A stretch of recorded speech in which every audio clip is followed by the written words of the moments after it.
বঙ্গোপসাগরে সৃষ্ট গভীর নিম্নচাপটি স্থলভাগে এসে দুর্বল হয়ে সুস্পষ্ট লঘুচাপে পরিণত হয়েছে।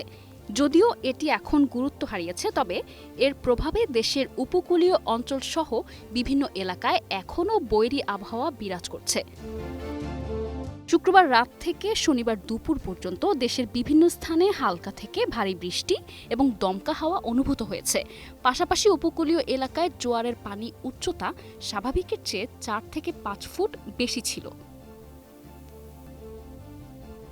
বাংলাদেশ আবহাওয়া অধিদপ্তরের পূর্বাভাস অনুযায়ী দেশের ১৯টি অঞ্চলের ওপর দিয়ে ঘণ্টায় ৪৫ থেকে ৬০ কিলোমিটার বেগে ঝড়ো হাওয়া বয়ে যেতে পারে।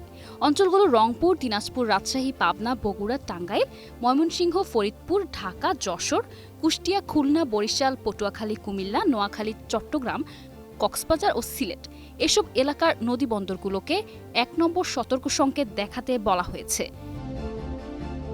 ঘূর্ণিঝড় শক্তির তাণ্ডবে হাতিয়া ও আশপাশের উপকূলীয় এলাকায় ব্যাপক ক্ষয়ক্ষতি হয়েছে। সৃষ্ট হয়েছে মানবিক বিপর্যয়ও। তবে নিম্নচাপ দুর্বল হওয়ায় ৩ দিন বন্ধ থাকার পর হাতিয়ার সঙ্গে নোয়াখালী জেলা সদর ও অন্যান্য এলাকার নৌ যোগাযোগ আবারও শুরু হয়েছে। আবহাওয়াবিদ জানান, সুস্পষ্ট লঘুচাপটি গুরুত্ব হারিয়েছে।